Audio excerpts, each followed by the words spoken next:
Esta presentación corresponde al documento 0401 y en ella vamos a introducir el concepto de derivada de una función en un punto y su interpretación geométrica y también la interpretación cinemática. El cálculo diferencial se origina en la búsqueda de soluciones de dos problemas. En geometría, Leibniz, Fermat y Descartes querían determinar la pendiente de una curva y buscaron entonces una forma de calcular la pendiente de la recta tangente a una curva en un punto de la misma. Por otro lado, en física, Newton y Galileo buscaron una forma de calcular la velocidad instantánea de un móvil en un tiempo determinado. Veamos cómo planteamos entonces estos problemas con lo que conocemos.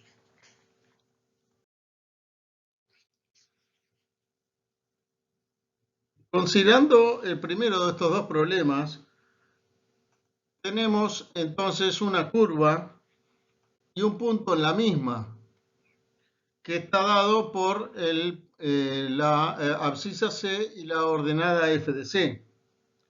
Y este punto determina una recta tangente y queremos calcular entonces su pendiente. Pero sabemos calcular la pendiente de una recta si conocemos dos puntos de la recta. Entonces, si elegimos otro punto sobre la curva, que está dado por x y f de x, podemos trazar la recta que determinan estos dos puntos y calcular la pendiente de la recta que determinan ambos puntos. Y luego, si hacemos que x se acerque lo suficientemente cerca a C, entonces esa recta secante se va a acercar y a transformarse en la recta tangente. La pendiente de la recta que determinan esos dos puntos está dada por el cociente delta i sobre delta x, siendo delta x x menos c y delta i f de x menos f de c. Vamos a hacer que x esté lo suficientemente cerca de c, calculando el límite de ese cociente incremental que nos va a dar entonces la pendiente de esta recta tangente que buscamos. Por otro lado, en el caso físico conocemos la relación, se supone que conocemos la relación entre el espacio y el tiempo, y tenemos un tiempo determinado donde queremos calcular la velocidad que está dado por el punto sobre la curva t asterisco y x de t asterisco, que sería la posición. Y queremos determinar la velocidad, pero sabemos calcular la velocidad media en un intervalo, pero vamos a necesitar otro punto. Entonces elijamos otro tiempo, llamémosle t, y la posición va a ser x de t. Y si calculamos la velocidad media, entonces en el intervalo t asterisco a t, y luego hacemos que este tiempo t se acerque lo suficientemente cerca de t, vamos a tener una aproximación a la velocidad instantánea.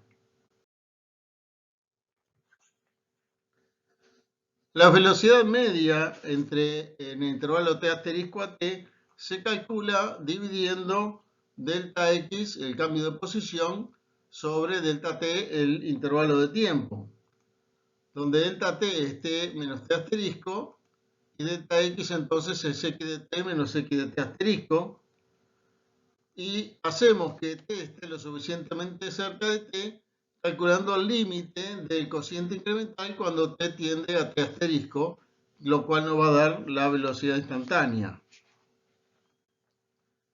Fíjense que en los dos problemas terminamos haciendo la misma cuenta, ¿sí?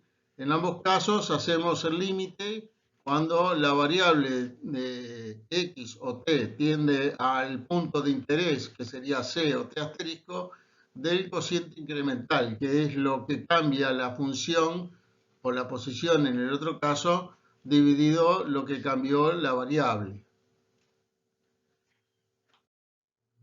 Si sacamos la cuenta del contexto de ambos problemas, vamos a ver lo que tenemos en común y encontramos que tenemos dos variables, x e y, que están relacionadas por una relación funcional.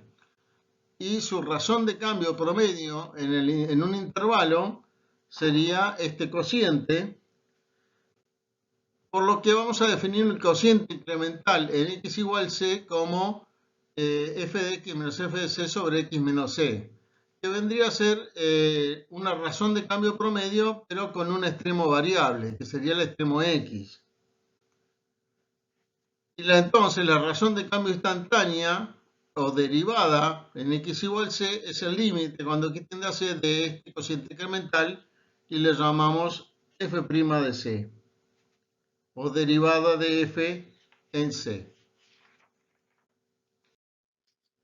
Entonces se dice que y igual f de x es derivable en x igual c si existe el límite cuando x tiende a c de f de x menos f de c sobre x menos c, o sea, el límite del cociente incremental, y a ese número se le llama derivada de y igual f de x en x igual c. Y se utilizan distintos símbolos para referirse a este valor. F' de c, derivada de f en c, derivada respecto a x de f en c, derivada de f respecto a x en c, y prima de c, derivada de y en c, derivada respecto a x de y en c, o derivada de y respecto a x en c. Aunque generalmente vamos a utilizar f' de c y prima de c. Vamos a ver ahora un teorema. Es una consecuencia importante de que una función f de x sea derivable en x igual c, es que entonces esta función tiene que ser continua en c. Para demostrarlo, vamos a plantear el límite cuando x tiende a c de f de x menos f de c. Que como al calcular el límite x es distinto de c, podemos replantearlo de esta manera. Que a su vez se puede rearreglar así, y como el límite del cociente incremental es igual a la derivada, porque estamos suponiendo que la función es derivable, entonces el límite existe, igual a f' de c, que es un número, y como x tiende a c, evidentemente este límite es 0. Entonces, el límite de f de x cuando x tiende a c es igual a f de c, lo cual implica que la función f de x es continua en c. Algunas observaciones. Primero, la función continua, una función continua en un punto no necesariamente es derivable. O sea, vimos que si es derivable tiene que ser continua, pero hay funciones continuas que no son derivables. Por ejemplo, la función f de x igual raíz cúbica de x en 0 es continua y no es derivable. Eso lo vamos a ver más adelante. Segundo, el límite del cociente incremental que define la derivada de f de x en x igual c siempre va a ser un límite indeterminado de tipo 0 sobre 0, porque como la función derivable es continua, si la función es derivable, este límite entonces el numerador va a tender a 0 y por supuesto que el denominador también tiende a 0. Veamos un ejemplo práctico de uso de la derivada. Supongamos que tenemos este problema. La ley de Boyle para los gases ideales establece que la temperatura constante del producto presión por volumen es igual a K, donde P es la presión, B es el volumen y K es una constante. Si la presión en este experimento está dada por P de T igual 30 más 2T, siendo P la presión en centímetros de mercurio y T el tiempo en segundos, y el volumen inicial es 60 centímetros cúbicos, bueno, el problema nos pide determinar la razón de cambio del volumen con respecto al tiempo a los 10 segundos. Entonces, ¿qué es lo que hay que hallar? Bueno, dice determine la razón de cambio del volumen con respecto al tiempo. Entonces, en t igual a 10 segundos. Entonces tenemos que obtener la razón de cambio en t igual 10. Pero si calculamos la razón de cambio promedio en un intervalo, hay muchos valores, porque hay muchos intervalos que tienen como uno de sus extremos a t igual 10. Pero nos están pidiendo un solo valor. Entonces, lo que estamos buscando es la razón de cambio instantánea en t igual 10, que va a estar dada entonces por la derivada de la función que nos dé el volumen en función del tiempo, la derivada de esa función en t igual 10. Para determinar esta razón de cambio instantánea, vamos entonces a usar el concepto de derivada de f de x en c, pero necesitamos saber varias cosas. ¿Quién es x? ¿Quién es f? ¿Y quién es c? Ahora, como dice con respecto al tiempo, entonces x es igual a t. Como dice que la razón de cambio del volumen, entonces f, la función, es el volumen, es v. Y como dice a los 10 segundos, entonces c es el punto donde queremos calcular esta razón de cambio, c es 10. O sea que vamos a tener que evaluar b' de 10, que según la definición es igual al límite cuando t tiende a 10 de b de t menos b de 10 sobre t menos 10. Pero entonces necesitamos determinar cómo depende b en función de t. Pero fíjese que dice que p por b igual k. Entonces b es igual a k sobre p. Y además sabemos que p es igual a 30 menos 2t, de donde sustituyendo b de t es k sobre 30 más 2t. Por otro lado, el volumen inicial es 60 centímetros cúbicos, pero también de la relación anterior tenemos que b de 0, que es el volumen inicial, es k sobre 30. Entonces de ahí podemos despejar que la constante k es igual a 1800. Y obtenemos entonces, sustituyendo la expresión de arriba, el volumen es 1800 sobre 30 más 2t.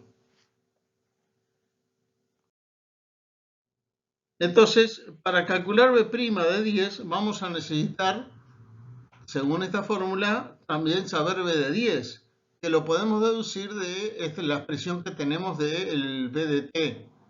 Y de ahí sacamos que cuando t igual 0, cuando t igual 10, perdón, b de 10 es igual a 36. Entonces, sustituyendo en la definición de la derivada, tenemos que evaluar este límite que tenemos acá. Vamos a hacer un cálculo auxiliar, entonces, para modificar el numerador de esta fracción. Y entonces, sacando denominador común aquí, tenemos esta nueva expresión y haciendo las cuentas obtenemos este resultado, ¿sí? Que podemos, tomando otro factor común, ponerlo como menos 72 por t menos 10 sobre 30 más 2t. Y ahora sustituyendo, y como dividir por t menos 10 es igual a multiplicar por 1 sobre t menos 10, nos queda que b' de 10 lo podemos calcular como este límite, donde vemos que podemos simplificar estas expresiones y obtenemos entonces finalmente como resultado 1,44 centímetros cúbicos por segundo como la razón de cambio del volumen a los 10 segundos. Además de expresar el límite del cociente experimental como lo vimos en la definición, es frecuente usar otras formas, otras expresiones para calcular la derivada de una función en un punto. Por ejemplo, si se tiene en cuenta que la derivada está dada por el límite f de x menos f de c sobre x menos c y se hace un cambio de variable llamándole h a x menos c, entonces nos quedaría acá en el denominador h en lugar de x menos c. Pero como x es igual a c más h, en lugar de f de x nos queda f de c más h. Y h va a tender a 0 cuando x tiende a c. Por lo tanto, obtenemos que nos queda este límite, que es lo mismo hacer el límite de f de x menos f de c sobre x menos c cuando x tiende a c, o hacer el límite de f de c más h menos f de c sobre h cuando h tiende a 0. En algunos textos o tutoriales van a encontrar que en lugar de h utilizan el símbolo delta x, ¿sí? ¿Por qué será que utilizan delta x en lugar de h? Bueno, para aplicar los conceptos que acabamos de ver, proponemos que realicen esta actividad y pueden consultar las dudas que tengan en el tema actividad 1 en el foro de la presente unidad.